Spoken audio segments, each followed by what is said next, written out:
Krishnam Vande Jagat Gurum.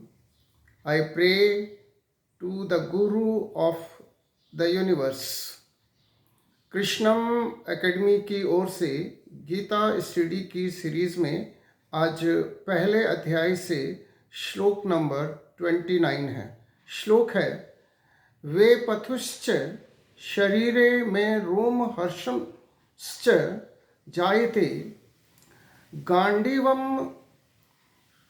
संत्रसते हस्तात् त्वक् ते चैव परिदेहते न च शक्नोमि अवस्थातुं ब्रह्मतीव च मे मन। My whole body is trembling and my body hair is standing on end. My bow, the Gandiv, is slipping from my hands, and my body skin is burning all over. I am unable to hold myself steady, and my mind is in great confusion. हे केशव, मेरा पूरा शरीर कांप रहा है। मेरे शरीर के रोए खड़े हो गए हैं। मेरा गांडीव मेरे हाथ से सरक रहा है। मेरे शरीर की त्वचा जल रही है। मैं सीधा खड़ा नहीं हो पा रहा हूँ और मेरा मन उलझ गया है। मेरा मन भ्रम में है। अपने स्वजनों को सामने देखकर और युद्ध के भयावह परिणाम के बारे में सोचकर अर्जुन की जो शारीरिक और मानसिक दशा हुई है उसका वर्णन इस श्लोक में है। अर्जुन भगवान श्री कृष्ण से कह रहा है कि उसका पूरा शरीर कांप रहा है, शडरिंग, ट्रेम्बलिंग, और उसके शरीर के रोमकूप खड़े हो चुके हैं।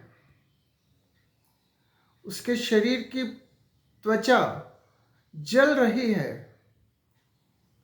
और वह स्वयं स्थिर नहीं रह पा रहा है, खड़ा नहीं हो पा रहा है, और उसका मन अत्यधिक दुविधा में है, भ्रम में है। हम इस बात को समझें कि क्योंकि हम अपने आप को शरीर मान लेते हैं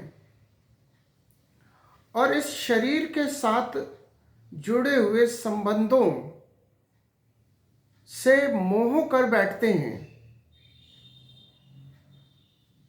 तो फिर हम अपने कर्तव्य पथ से विमुख होने लगते हैं। हमारा कर्तव्य, यदि हम समझना चाहें, तो हमारा कर्तव्य है आत्मकल्याण। हमारा कर्तव्य है लोक कल्याण। हम स्वयं प्रसन्न चित्त रहें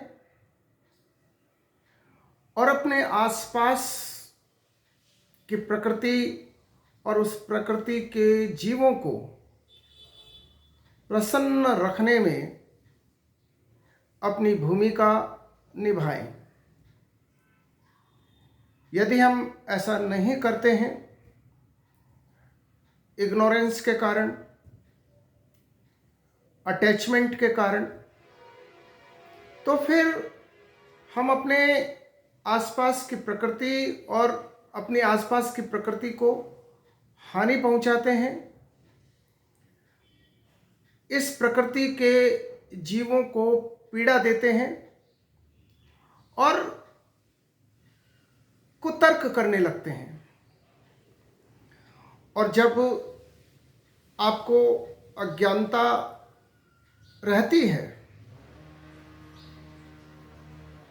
चीज़ों की ठीक से जानकारी नहीं होती है या ज्ञान का अभाव होता है या विवेक नहीं होता है, तो विवेक के अभाव में क्या गलत है और क्या सही है, इसका सही निर्णय नहीं हो पाता है। और जब ये सही निर्णय नहीं हो पाता है तो हम ऐसा कर देते हैं जो हमें नहीं करना चाहिए, या फिर हम अपने कर्तव्य से विलग हो जाते हैं। अर्जुन की जो शारीरिक स्थिति है और उसकी जो मानसिक स्थिति है, वो इसी अज्ञानता और मोह के कारण हुई है।